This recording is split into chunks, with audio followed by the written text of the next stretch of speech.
This morning I will speak about the simulation of the battery pack thermal architecture. My name is Christophe Morel, and this work has been done in collaboration with my colleagues Nicolas Asquet and Sébastien Fiette from the CEA. Thank you. Go to the next slide. Thank you. The summary of my presentation is this one. First of all, I will describe the two-scale approach, modeling approach we have adopted to describe the battery pack and its exchanger. The finest scale is called the CFD scale. CFD means computational fluid dynamics. In fact, we use this acronym to describe not only the fluid, but also the solid thermal.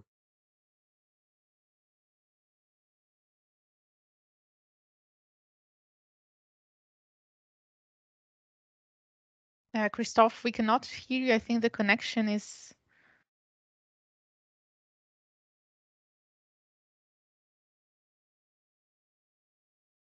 It's not very good. Let's switch. Can you hear me now? Yes. Okay. I'm sorry. In the third part, I will present the ModCube tool, which is developed by CEA in MATLAB and Simulink. The ModCube tool is a tool which is more coarser than the CFD tool to do more rapid calculations. And the ModCube tool has been fitted partly on the CFD work and partly on the experimental data. And all this works allows to precise the thermal management system control. Next slide, please. Thank you. So here I present briefly the two-scale numerical modeling. On the top right part, you have the battery pack and the heat exchanger view. On the bottom left figure, for example, you have the meshing used to calculate by CFD to calculate 3 modules of the battery pack, which are hydraulically in series, and their bus bar. And on the right figure at the bottom, this is the discretization of ModCube. So I recall that ModCube is a numerical tool which is based on a much coarser mesh than the CFD one. Thank you. You can continue. Thank you. This curve is an example of what we obtain through CFD simulations, and we use in the ModCube tool. The curves represent the heat exchange coefficients for different the heat exchange coefficients between the fluid inside the heat exchangers and the walls of the heat exchangers for different liquid flow rates. And these heat exchange coefficients depend on the positions in the channels. Thank you. You can continue. Thank you.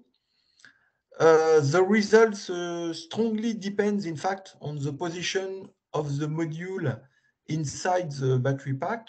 For example, on the small scheme, you can see that the module 10 in red is at the center of the battery pack, and the module line 17, 18, and 19, for example, are at the border of the battery pack.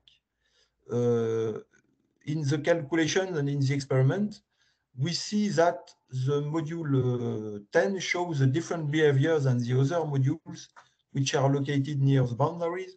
And therefore, this shows us that we need to work on the full battery pack. Thank you. You can continue. Thank you. But before doing the complete modeling of the battery pack, we have adopted an intermediate step, which is a modeling of 3 modules hydraulically in series.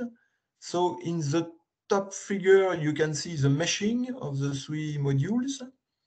On the middle figure, you can see one result on the temperature field for the 3 modules. So you can see on this figure that the modules are hotter in their top part since they are cooled at their bottom part.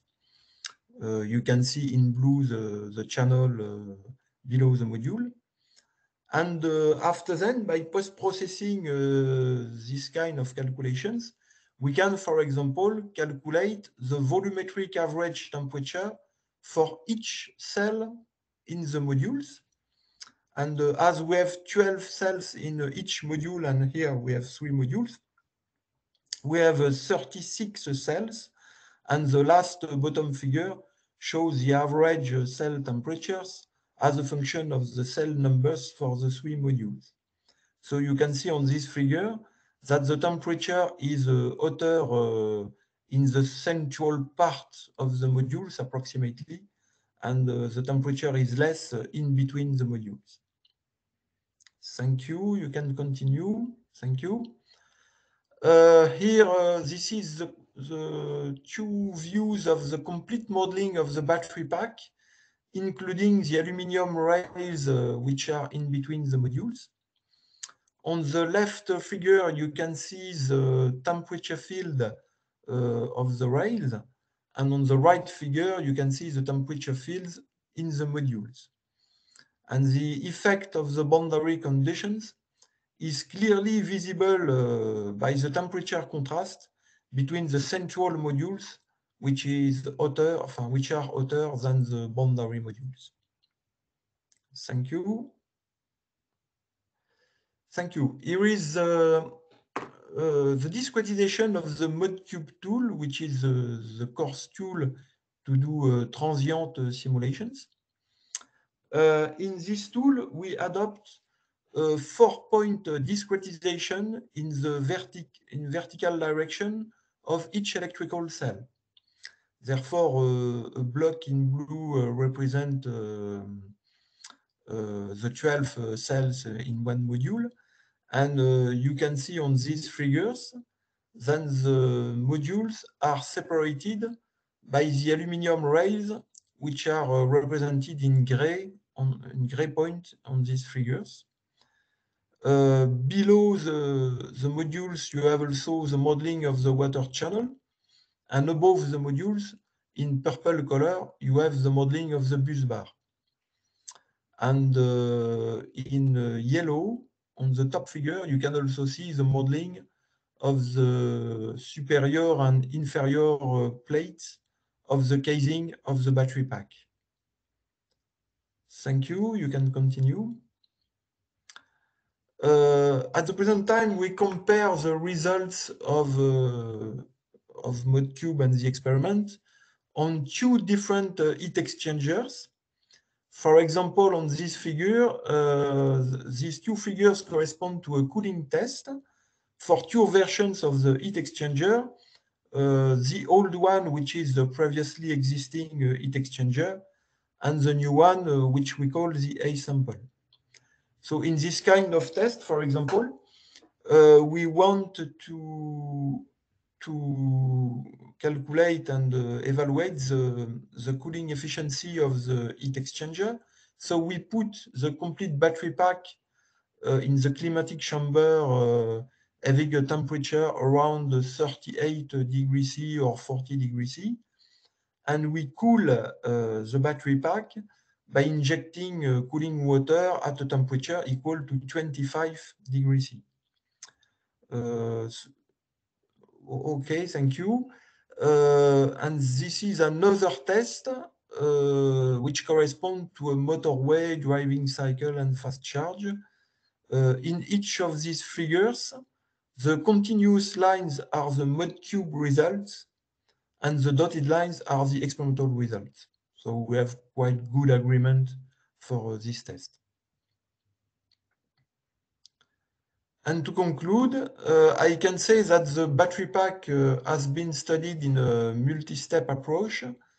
First of all, we have calculated and modeled 1 module. Then we have modeled 3 modules which are hydraulically in series.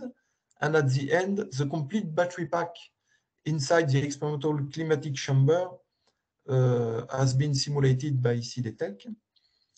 For our ModTube tool, the heat exchange coefficients have been fitted partly on the CFD simulations and partly on the experimental data. And 2 different heat exchangers have been studied up to now, and the results are compared with the 2 test campaigns. Thank you for your attention. Thank you very much, Christophe, for the very extensive presentation on the simulation that have been run through the project. I will leave now the floor to our next speaker,